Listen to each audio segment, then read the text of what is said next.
Ladies and gentlemen, it's a Minger Nation podcast, and you're like, hey, maybe you're getting in this in your feed, and you're like, didn't you just do a show?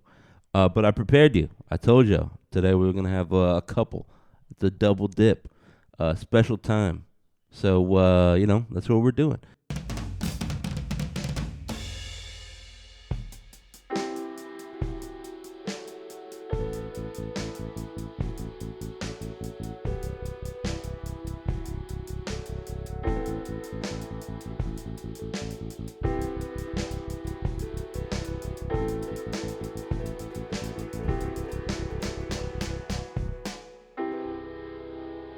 We have here, previous guest, Mr. Hank Dickenson. How are you doing? How you doing right now? I'm doing great. Looking forward to leaving tomorrow to Vegas with the Mean Green team that I watched practice earlier today for a little while. Really excited, really excited. Yeah, so I mean, like if you don't know and you're just listening to the show, I don't know. Like, there are people like this. Like somebody will text me like, "Hey, so like they'll ask me like when the next game is." I'm like the personal North Texas Google machine, and that's fine. So Tuesday at I think it's like the 4 p.m. game, the 4 p.m. Las Vegas time game, right? Is what it is. Semifinal against Wisconsin, in the National Invitation Tournament. NIT. Uh, I don't think it's as prestigious. I was trying to decide. Someone was asking me this. Is it? Would you rather go to the NIT semifinal or like the Sweet 16? And I think I'd rather go to Sweet 16. I mean, what are your thoughts on that? What is Well, the? I think every coach would tell you when you get in the NCAA tournament, you're playing for a national championship, and I think where Grant McCasland has taken this program, it's not a joke, and so yeah, I think probably the NCAA. Absolutely. You'd rather be where FAU is. But Mm-hmm. the fact that this team has been able to recalibrate as quickly as they can and make this tournament matter, it's national TV. It's all about the brand. It's great for the University of North Texas. And, I guess maybe I've been around these kids a lot closer than most people, but they're excited to play. I'm excited to watch them. And I'd love to see Grant McCasland cut down nets because, let's be honest, it might be the last time we get to be around him. So let's go out in style. Yeah, I got that sense. Like immediately talking to him post game UAB, right, in the CUSA tournament semifinal. Right after that game, he said as much. He's like, I talked to them. We want to stay together. I don't know exactly what was said. If they're like, let's go win NIT, that's gonna be our next thing. But I mean, Tyler Perry said that a little bit earlier. A version of that too. So just putting different perspectives together. It sounds like they were just like, look, this was a blip in the road, right? Because they were playing well. Blew out Middle, blew out Western, blew out Louisiana Tech, and then started slow against UAB. But after that, I thought they played okay. They just couldn't overcome a 20-point lead, right? And then like since that point, blew out Alcorn State, a good squad. Blew out Sam Houston State, another good squad, and then handled like some down a player, right, down Abu Usman. A very good Oklahoma State team on the road in Gallagher Iba Arena, a very tough place to play. So all that tells you, hey, North Texas playing impressive basketball at the right time, and were it not for that one game against UAB, who knows, right? I certainly think watching FAU as we're talking, FAU is leading at halftime against a very good Kansas State squad. I thought that North Texas was not very far behind Florida Atlantic this season.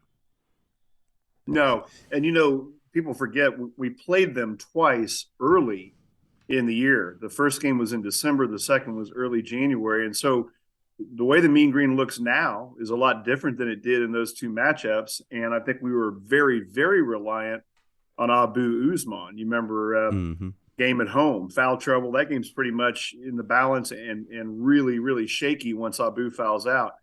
We can play without Abu now, and obviously we've had to the last couple games, and so would have loved to have gotten a third shot at FAU. But what they're doing right now, I mean, let's really give Dusty Mason due. I've been traveling to Boca Raton for 20 years now. There used to be nobody in that gym, one of the more pedestrian programs in America, and he's come in there and really, really put together a nice team. John L. Smith, really nice player. Obviously, Golden's having a great game today. But they are a lot like a Grant McCasland team. The sum of their parts, more than maybe any one player. Now, for the Mean Green, you point to Tyler. He's obviously an exciting, scintillating player. They don't really have that, but man, FAU's got. They're really, really connected as a team on both ends of the floor. And so, what they're doing right now, as you and I are at halftime of that game, pretty amazing because Kansas State's had a wonderful year. It just tells you that Conference USA got overlooked. It just did. And you look at the success that Charlotte had in the CBI, a tournament that the Mean Green have won. You look at UAB in North Texas, and I think we're kind of showing everybody you may have looked past some really good basketball teams. Yeah, I joked, and this is about when I think FAU got to the Sweet 16.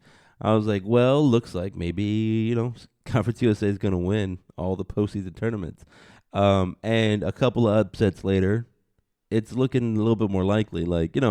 Alabama down, Houston losing.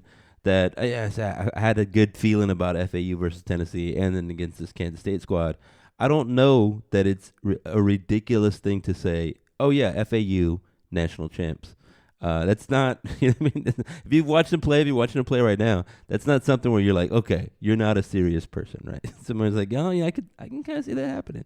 Like UConn and Texas are probably playing the best basketball, I think, of the teams remaining, just in terms of talent, and you think, oh man, they could just kind of blow teams out there. But in terms of toughness, like you said, togetherness, playing as a team, playing team basketball, and not really having a weakness that you say, oh well, that guy. It's none of that. FAU plays in a lot of ways. It's just waves of guys that are just solid basketball players. And like you said, I think that's been a thing for Grant McCasland's had teams like that, right? You think about the Mike Miller teams, the team that won the CBI. There's a lot of that. It was like 4 guys averaged 10 points a game or something like that for a while. Go ahead. You're gonna. Well, I'll tell you this too, Adam, and this is just having been around him.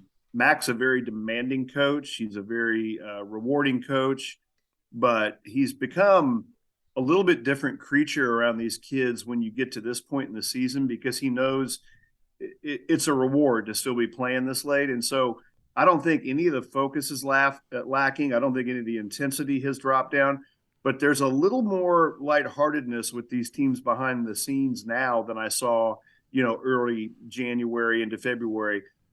It's a tight-knit group. They know what they need to do. They pay a lot of attention to the scouting report. And I just feel like these guys are playing in a perfect situation going to Vegas. They're playing with house money. They know that they've got a chance to maybe win a championship and really have some fun doing it.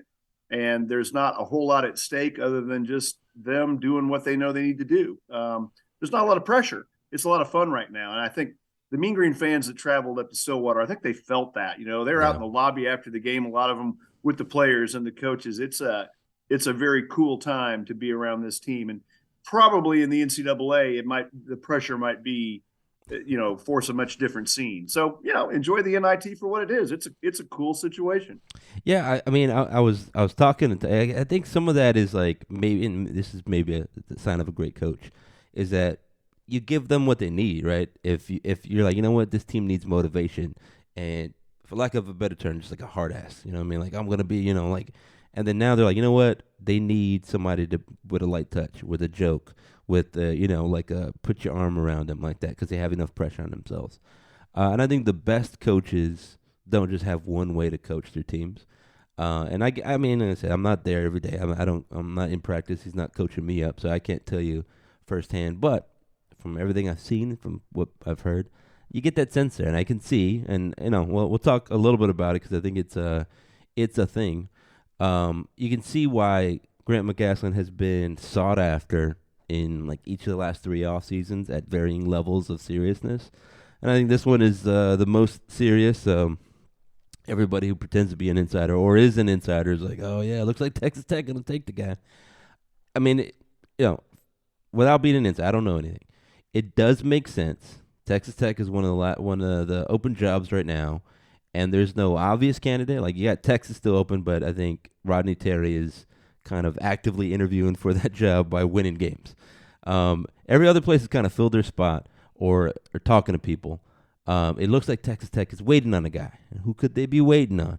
And what is happening, right? So it makes sense that as soon as North Texas' NIT run is over, and hopefully that is on the 30th in a winning fashion. That it looks like at least Grant McCasland is the guy they're targeting. Well, and one thing he's really tried to do that's very hard to do when you get good at North Texas is schedule the big boys, try to get the quad one wins. Well, you can't get them if they won't schedule you.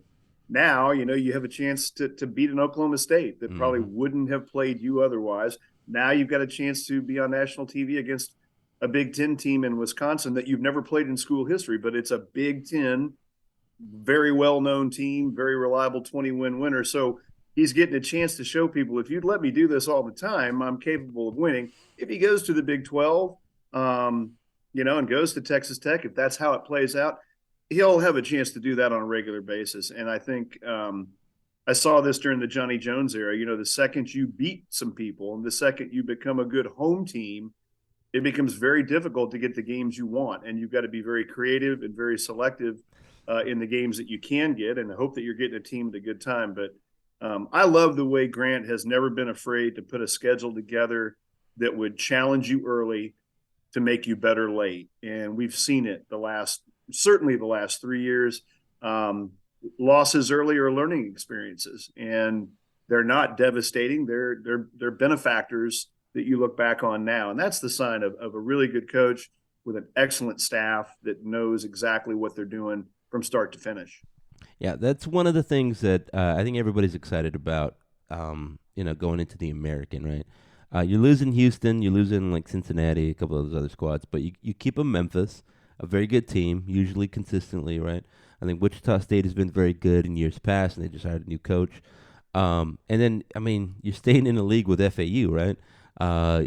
Greg, who's on the podcast, usually he's saying he think top 25 team maybe, right? Or at least all this brand recognition when you're saying, hey, FAU's playing, we're playing FAU, or are they coming to town? I think it's a little bit easier, that much easier to sell a ticket, right? That much easier to get people in the seats and to care about it. And then, all the metrics and things at quad 1, quad 2. FAU were I think 2 of the 4 or 5 quad 1 games for us, right? The 2 losses we had.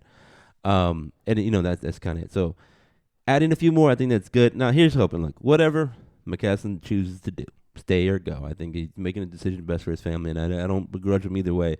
But here's hoping when he has in charge of Texas Tech schedule, maybe he pencils in a little North Texas in there. You know what I mean? help a squad out. I've seen it before in contracts where if you leave, it's in your contract that wherever you go, you owe the school you left a home and home. I hope maybe that's a discussion out there. But if he leaves the place in much better shape than he found it. If he leaves, he's left an indelible mark. And, there's a good chance that he could leave a good assistant coach behind to take this thing over. And if it was Ross Hodge, I would feel really, really good about just kind of keeping the train moving. But it's a different day and time. A coach leaves and you got the transfer portal and you've got all the other things that have come into play in college athletics. You may have to really have a whole new look team. And I personally hate that. I don't agree with any of it, but it doesn't matter. That's the way it is now. And so I would say be prepared as Mean Green fans to really embrace what you have right now. Mm-hmm. It's a culmination of a lot of building, and it's a really, really good squad. Does it look the same the next year? Couldn't guarantee you that. So you better enjoy the next 2 games. I'm going to. Yeah, and I want to talk a little bit more about Wisconsin in a second. I just want to sort of echo that thing. I think echo that point that you made is that that's one of the things where I don't like teams tanking in professional sports, because I feel like I understand the logic of it, but I feel like I don't like any wasted moment that's now. And I personally would rather a team, whatever version of that team, compete right now as best you can. I think you get a little bit more of that. I think a lot of times you're pleasantly surprised by teams doing that than not. Anyway, so going back to the Wisconsin one and enjoying the moment right now. I don't know that, here I'm going to knock on wood, I don't know that it could have played out any better for North Texas. I think Wisconsin plays a brand of basketball that North Texas is familiar with. I always like to bring up the Bain thing, you think the dark, slow pace, physical game, a lot of tough defense, you think that's going to save you? That's what we do, right? And a lot of times teams are like, oh, they really like to play this way, and that kind of throws them off. So I mean, I don't know. I don't know what matchup analysis you've done, and I know you've been kind of sitting in the meetings, but I won't ask you to reveal any game plans. But what are your first impressions of Wisconsin, and also, do you like cheese? Well, I love cheese. I'm kind of built like cheese. So, yeah, I'm a big fan of all their food. Yeah, But it's the first ever matchup with a team that I've always thought would be fun to go play in football or yeah, basketball. I've yeah, never been yeah. to Madison. They say Madtown is one of the great Mm-hmm. college towns. So maybe someday that'll happen. But, when I talked to the coaches about it, I started from an angle of Big Ten big, and Big Yeah, Ten thick. And what two of the coaches came back to me with was forget all that. They're Big Ten smart. This is a team that doesn't turn the ball over. They're nationally consistent at the top of the charts in terms of protecting the basketball, much like the Mean Green have been last 2 years in suppressing offensive scoring. So you've got two teams that have an identity in something, and I think that's going to be interesting. They're a better 3-point shooting team than they have been.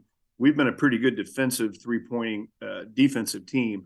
I think it's a really cool matchup. They really played well in the 3 games of the NIT. So, like Dave and I have said several times on our broadcast, sometimes when it comes down to this tournament, it is how much does it matter to the opposition? I mean, how much does it mean to win and move on? For Wisconsin, it's mattered quite a bit, yeah. and so I think you find a team that's certainly not going to be disinterested. They're going to be very happy to be in Vegas. They want to cut some nets down, and I don't look at any one specific matchup yet. I look more at just team makeup. Can we, as North Texas, impose our will effectively? Because they've been scoring some points in this NIT. Can we continue to make people score in the 50s? And I think we can. Yeah, I think for me, at least from what I saw, and I was reading something about, I think, I forget his name, but the guy writes staring at the floorboards.net. It's like basketball analysis. But basically, like the NIT, the like, do you care effect is mostly like a first, second round kind of thing. And that makes Right. sense, right? Because you just had the disappointment of not making the tournament, whether you lost in the conference tournament or what have you, right? Maybe you just didn't get that large bid you wanted. And so that's the point, especially that spring break, nobody's there. That's the point in time where it's a little weird. But I think at this point, like you've won a couple games, you've been tested, and you're going to Vegas, and just like all of this other stuff, it feels like a big enough event that you probably care again, right? And whatever made you a good enough basketball team to earn this bid is present, and then you're kind of clicking again. I think, I was talking to Tyler Perry about this before. I think one thing that may affect both squads is the time off, right? You're playing, it was like you beat Sam Houston State, and then a couple days later you play Oklahoma State. It's good to kind of keep that momentum going. But now it's like, all right, well, it's a bunch of practices, and maybe people patting you on the back a little bit, right? So, I mean, I don't know. What do you think about that as a factor? Yeah, I mean, I think this late into it, a little rest doesn't hurt anybody. And then, we all kind of get there at different times tomorrow. I'm not traveling with the team. I'm traveling with some other folks adjacent to the team. And by the time we get to Vegas, it'll be early evening. I think the excitement factor will kick in. It did in the tournament at the Baja Mar in the Bahamas, and the team played really well. We got beat by a good UNC Wilmington team that bared out to be a very good team. Yeah. But once they got there, the excitement kicked in. The game earlier this year against Grand Canyon, which was played in the Suns NBA arena, the excitement kicked in. This is a bunch of guys that kind of like being in the venue and knowing that it's a reward and it means something. So they don't take it for granted. And that's what I really like about this team. They kind of are. They're a team like a car that just once you find that gear, man, you don't need to mess around a whole lot. You can kind of stay in that gear for a while. And I hope that they get out there and decide 2 games in Vegas is really important to them, because if that's what they decide, they can definitely win this thing. Yeah, I mean, like I think the thing is that, at this point, everybody's a good team, right? Like Wisconsin's a good team. Utah Valley, we've seen they're a good team. And then we know how good UAB is, right? We know they can turn it up. We know they have talent. And so I think any of these teams, North Texas included, obviously, can win this thing, and it would feel deserved. Like that team was good. They played good at the right time. They had big moments. They had big-time players. big time coaching. And so, like I don't really feel, I'm sort of maybe anticipating a disappointment, but it's more like I don't really feel like it would be bad to lose to any of these teams. You know what I mean? Like they're all quality teams. It's not even so much about, at least in my opinion, about them showing up. I'm like, yeah, I think they're going to be ready to play. Sometimes you're going to get beat because the other team's good, right? Sometimes I thought about it again. Reuben Jones, I thought he did a hell of a job guarding Jordan Walker, Jelly Walker, and he just hit some shots in his face, right? I was sitting next to the FAU squad, and they were just like, "There's nothing you can't." I mean, the coaching staff, and they were like, "Yeah, you can't do anything about that." I think you have the league's best defender. They voted him, Reuben Jones. I mean, Conference USA Defensive Player of the Year. That he was their vote for it. And they're like, I don't know that you can defend him any better than he's trying right now. So I mean, I think all of that is a fact. Sometimes you might get beat by better teams. I think that's just a caveat, I guess, for me mentally as I'm going into it. When you talk about Ruben, and I think Ruben is always a key, that defense that he plays, if you'll just, as a fan, maybe sit back a couple of possessions and just watch his hands, you'll see how good a defender he is. And I know this from Luke Della, who does a unbelievable job with media relations. He and I are always coming up with little questions that, we ask each other. And one of them was, who's the most coachable player? Who has the best basketball IQ on this team? And, the coaches come back and say it's Ruben. If you give Ruben, you watch how many games he's played since he's been a freshman, you give him a game plan and you tell him offensively and defensively, here's what we have to do to win.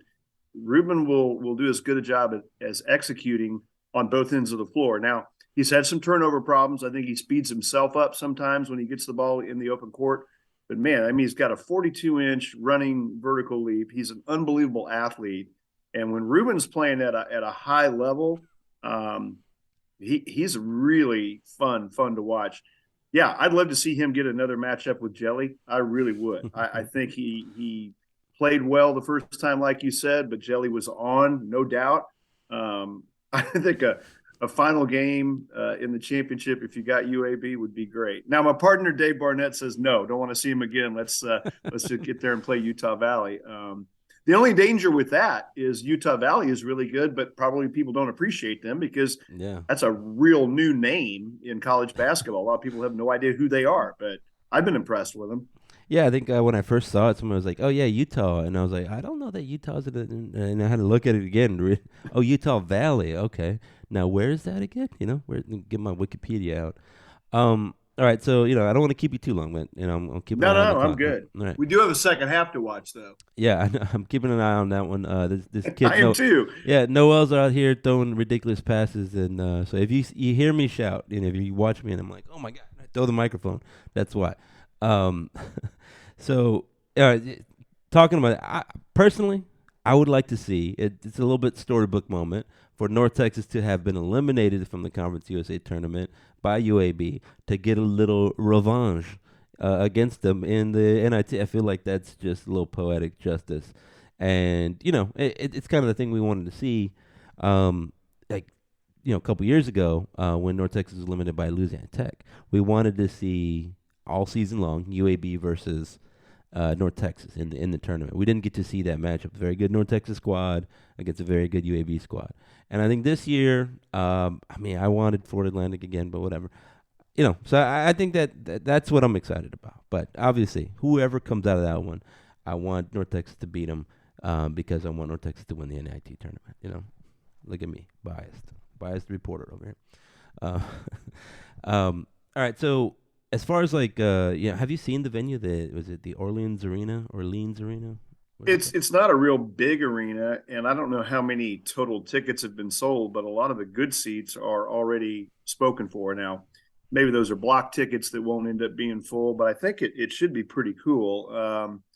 We found out where we're staying, and actually it's a very, very nice part of New Orleans. The Orleans Arena, as I recall, is kind of on the outskirts of New Orleans. It's not right in the thick of things, but the hotel, the Vidara and connects to the Aria are very nice hotels. So I think the fans that come out, especially those that know their way around Vegas, will be like, wow, this is a really big time situation. What I heard was there's a couple of big concerts going on right now that are snapping up a lot of the hotel rooms, so it's not as easy to get complete access to what you want right away. But it's Vegas; it's always busy, always a lot going on, and we were out there for football, for the game against UNLV, and it was a reminder I hadn't been in a while. Just how exciting Vegas can be over a short period of time. I think you get kind of tired of it after about five days, but I hope we're there for 5 days. That would be great.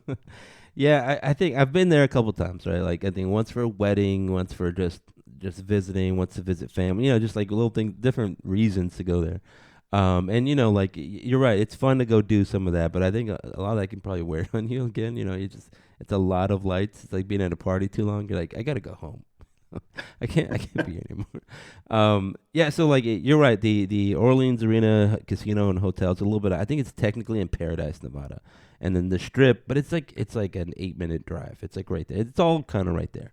I mean, there's nothing like I'm saying. There's nothing really in Vegas except the Strip and all that because it's the desert. That was like the whole plan. They're like, there's nothing here. We can put whatever we want. How about some casinos? Let's do it. And that's kind of how they did it.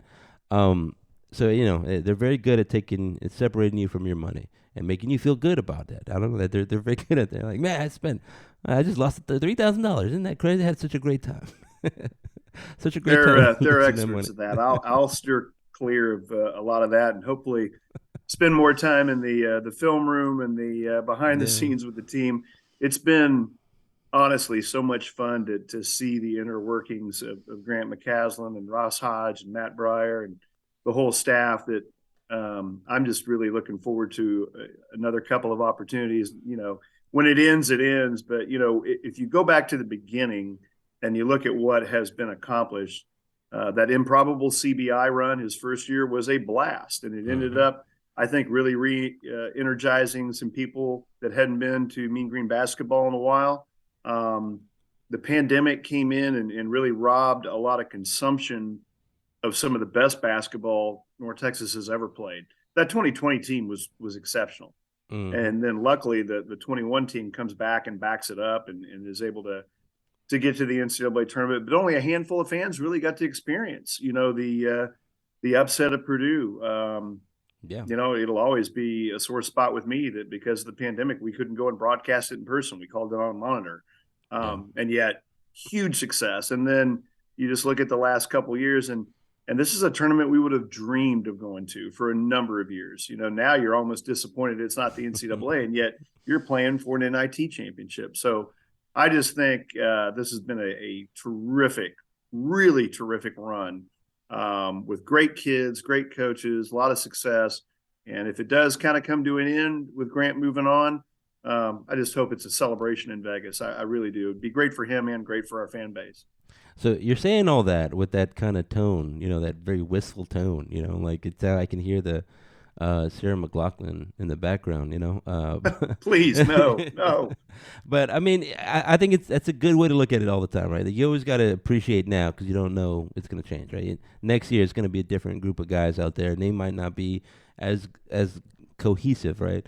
And all those things, right? You never know. Maybe a coach moves on. Maybe Grant stays, but some of the staff leaves. You never know. It's always going to be a little different. It's not going to, even if it's the same guys, it'll feel different, right? Everything, it can't stay the same. So I think that's an appropriate way to treat all that. And you're right. Look, this season has been entertaining, right? And a lot of what this is about entertainment. And I think you're right. It's a chance to go win something, and you can feel good about that. Everybody can feel good about that. I'm excited that I'm going to be out there, and that other people get to travel. I've seen people talk about their trips and their trip plans. I think it's good. And the thing is that, I try not to look to the future too much, right? Because again, enjoy the now.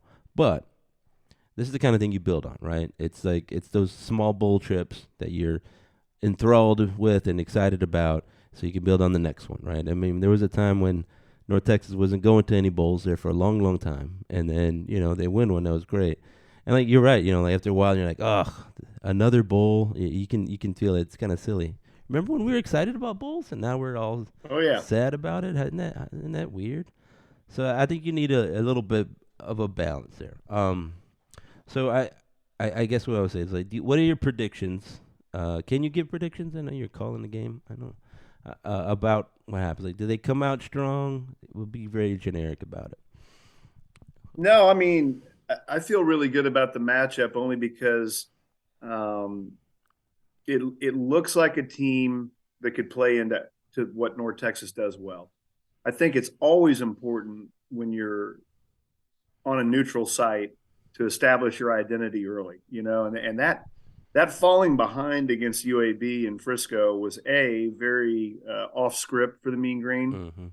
but I was never that worried. I mean, they made the comeback you normally make against the big first half lead. Mm-hmm. The problem I thought in that game was the best player for the Mean Green at the time, Aaron Scott. He comes out and begins the second half. He gets a block steal. He goes down and scores on a bucket, and then 2 plays later, he gets tied up in a situation where his eyebrow gets split open. Yeah. And you split your eyebrow, you don't just suture, you can't just band-aid it. You got to go get stitches. So he's gone for 10 minutes. And that's when that game, in my mind, really got away from us. It wasn't the 22-2, in my opinion. You'd like to start better, but it was losing him. He's been so critical. But when you're out there in Vegas against a Wisconsin team, I think you do have to get a good start. You got to get your sea legs underneath you. Like you said, it would be a few days off in between. So I think the big thing for the Mean Green is just, hey, pick up where we left off. You were at Gallagher-Iba Arena in the middle of a game you had to win in overtime. Let's not be soft at the beginning against a Badger team that obviously is used to playing hard. That's what Big Ten basketball is. If we do that, I feel like you're in for a good game, and then hey, you get to that championship game, and I really believe you're playing with house money, whoever you play. I think that's true. So, well, the good news is last time we played a Big Ten team, right, in a postseason tournament was Purdue, and everybody said a lot of the same things. They're big, they're strong, they're this, that, and the other. North Texas upset them.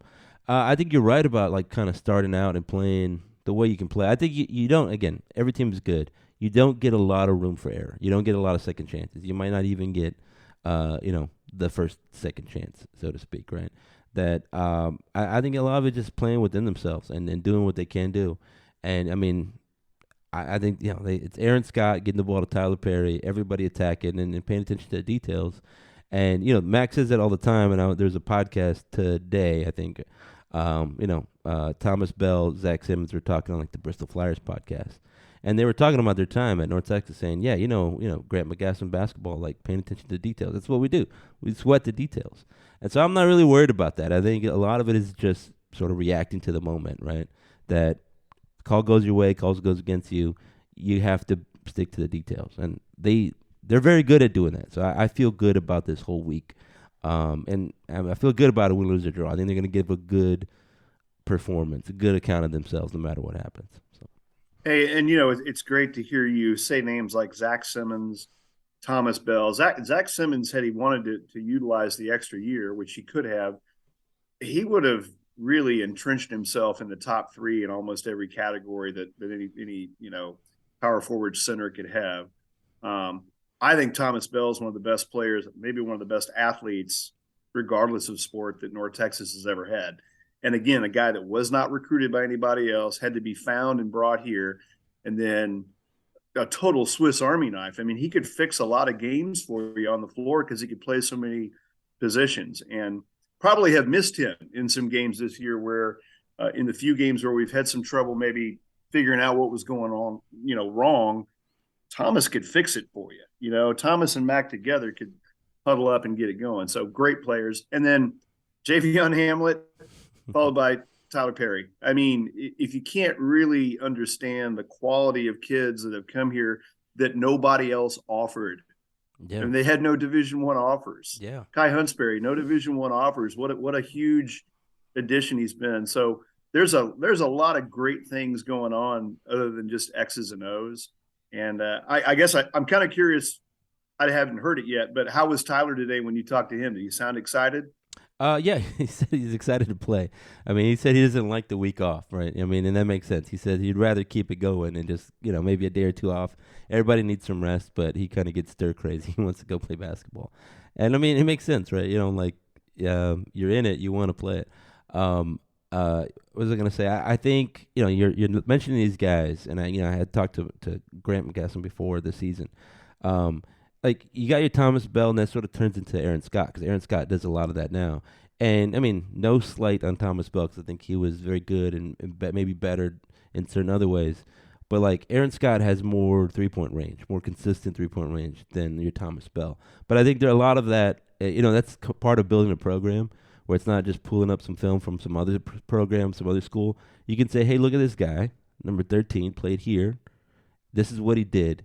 And you practice with him, you played with him. You can do that, and then it's easier to it clicks. You're like, yeah, I remember how you approached the game. I remember how you approached practice, that kind of thing. Same thing with like Javion Hamlet. You can say, hey, look, TP, look at this. This is how we want you to take over the games late. All those things, right? I love that Usman was the understudy for Zach Simmons, and I've said it a bunch of times on the show, is that I think those huge minutes that Usman played against Charles Bassey, right? Conference USA Defensive Player of the Year, current NBA guy, where he came in and scored a bucket against them late in that Conference USA Championship game. That's a thing, right? Play 4 or 5 minutes, don't lose anything, so that way Zach can get a breather and come back in. Now, one, that's great teamwork, and then two, that's something to build on for the next time. And so then when you have a big man that's maybe not getting time, you can point to that and say, look, this guy did. You can go talk to him and talk about that situation and what we asked of him and how that improved and all that good stuff.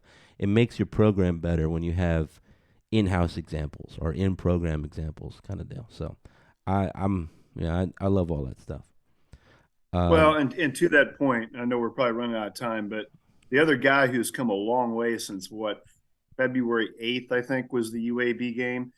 Abu is having consistent foul trouble. And Abu obviously is a great rim protector, a good shot blocker, in the 40s on blocks this year. And when he's on, he's on.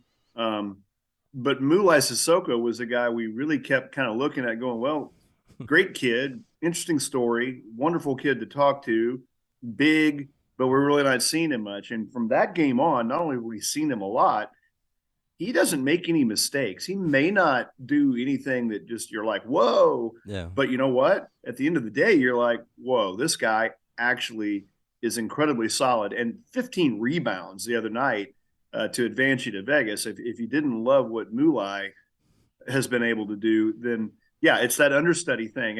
Bigs have to be kind of thrown into the fire. And Mulai had a 44 game Vita coming from Dayton, great program. Mm-hmm. But we really hadn't seen him much until that UAB game, and think how far he's come and how far the team has developed with him as a weapon when you don't have Abu. And hopefully everything is good with Abu. We haven't really been told, just, family situation, and he's where he needs to be, and such a wonderful human being. So I hope nothing but the best for him. But Mulai has supplanted that role in many ways.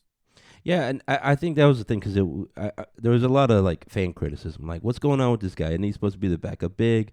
He seems like he's not getting time. Maybe even they're giving some criticism to the coaching staff. And I always say, like, I mean, you got to earn it, right? And I think just an example of how far he's come this season. Sissoko got the ball. It was against Middle in that January time period, and he's running a set, and he turns the ball over. And he was in the game for like 3 minutes. He got a rebound, but then on the offensive end, he turns the ball over. And the staff was not pleased by this kind of turnover, and so they yanked him out the game.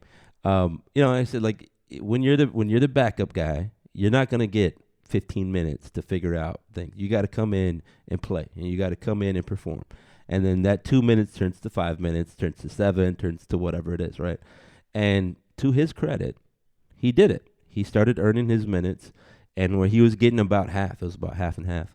And now, so he's ready. And again, credit to him for earning all that stuff. I think a little similar situation happened to Jaden Martinez. I know he was getting injured a little bit, but Sissoko basically took all of his minutes. There's only so many minutes to go around.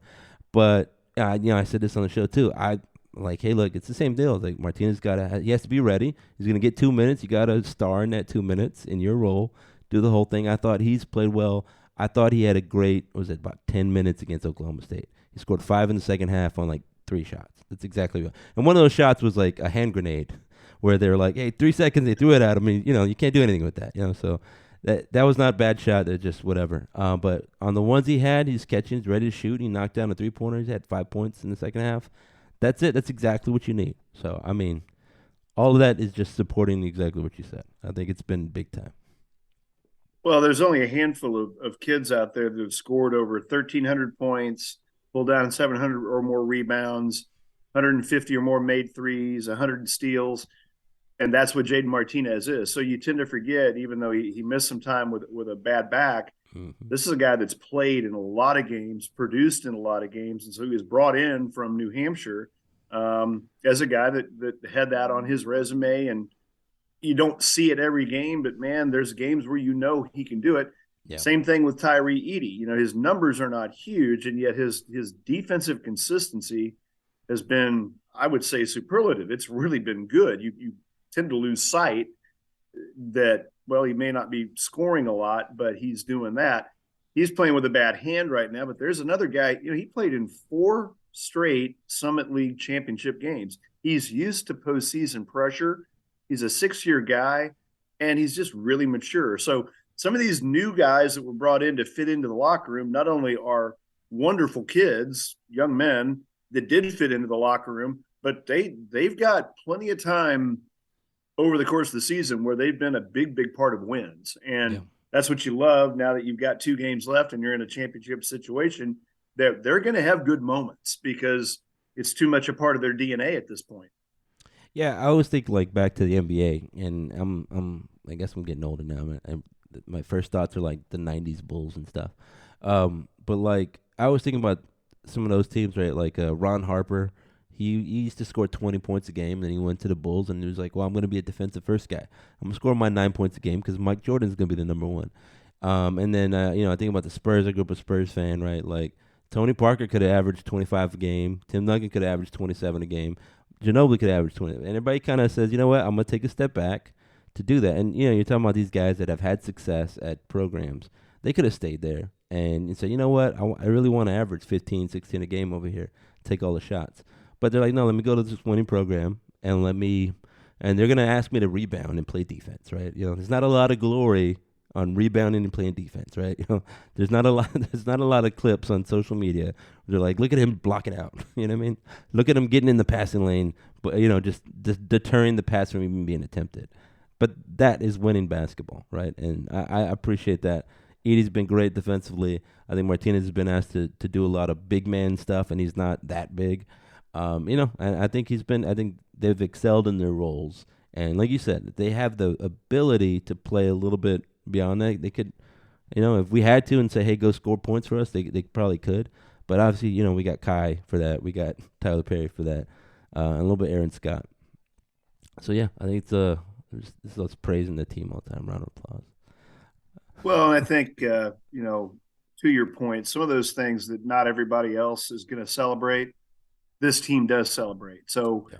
from the team to the coaches to the managers to the trainer, the little things do get celebrated. And, you can go back to talking about Thomas Bell and Zach Simmons. It's always in the details. And it's great to hear those kids looking back on it, realizing that was what was probably a big part of the success. But an amazing run. I got in trouble today at practice. I told him, I said, hey, when we win the championship, I've got to catch an earlier flight out because I'd already made plans this weekend with family to do something. And Matt goes, so you didn't think we were going to the Final Four when the season began? I said, I'd have gladly changed family plans had we gone to the Final Four. But hey, we're going to the Final Four of the NIT.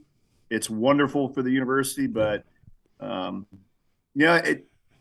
getting off the bus the other night, I texted Mac and said it's not so much the miracle of what you've done, it's how you've done it. And it's been the same since you got here in 2017 and 18. You put something in place that is it's something you can depend on. And that doesn't always happen. There's always kind of some flash in the pan teams sometimes in athletics that, they were good for a year or two, but they weren't built to last. What he's done and the way he does it is built to last. And so, I hope some of it is left behind if he moves on. I think that could really be the case. But I get back to what I've said several times. Just don't worry about all that right now, Mean Green fans. Really, really have some fun in the next 2 games because I think there's going to be 2 games. I really do, and I think it's whether you're watching it or whether you're going to Vegas or whether hopefully you listen to it on the radio at some level. I hope you enjoy it. Yeah. Again, Hank Dickenson, the great Hank Dickenson, Mean Green Radio Network. Or do you call yourself the color commentator? Or are you just the what is it? What do you go I'm around just saying the to guy people? that interrupts Dave, and I try not to do it too much because he's got a great call. But yeah, I'm one of my buddies that did stats for us says you're more color than analysis. So just keep doing what you're doing. But I try to provide a little bit of everything. Yeah. So again, listen to it's on the Varsity Network app is what it is, right? And all that other good stuff. We can find you on Twitter. I think it's MGRNPXP, right? Mean Green Radio Network PXP for play by play. So Nice. yeah, All right. you get a lot of Denton Chamber of Commerce and a lot of Mean Green on there. So if that's what you want, you'll get your fill. You know, like they can get a variety of things. It's all right. You know, you have some meat and potatoes and some vegetables. It's all right. It's all good. You know, they'll enjoy it. Hey, I just hope I get the same fat seat that I had in Stillwater because that satin mean green jacket that Devin Lewis loaned me to wear, it has been a good luck jacket and it is packed for Vegas. So it keeps people from looking at my old face. They like the jacket. They just don't look at me. Well, I mean, we can see you clearly on the broadcast there because you very much stand out. You know, it's sat in there, and you know, like I think it's a nice little setup there. I was looking at it; it's like a hockey arena kind of deal, so it'll be a little bit different, a little bit. Everybody should have a good seat. You should clearly be able to see Hank Dickenson and Dave Barnett there, sitting there and calling the game. Yeah. You're in all the photos. You see that? It's more important for me to be heard than seen, especially at this point in life. But it's been a lot of fun down the stretch. Just everything about it's been a blast. And my favorite is when social media posts Andrew Wright, the strength coach, going crazy after a victory. If that happens, then you know something good has occurred. Yeah. All right, ladies and gentlemen, thanks again for listening to the Mingo Nation podcast. Thanks to Hank for listening. We'll see y'all in Vegas. I think that's going to be our next show. We did 2 today. Again, go back, listen to Tyler Perry, listen to Hank. We'll let y'all know next time we have Hank on. We're going to try to abuse this relationship, have him on here all the time. No? See you in Vegas. Yeah. Go Mean Green.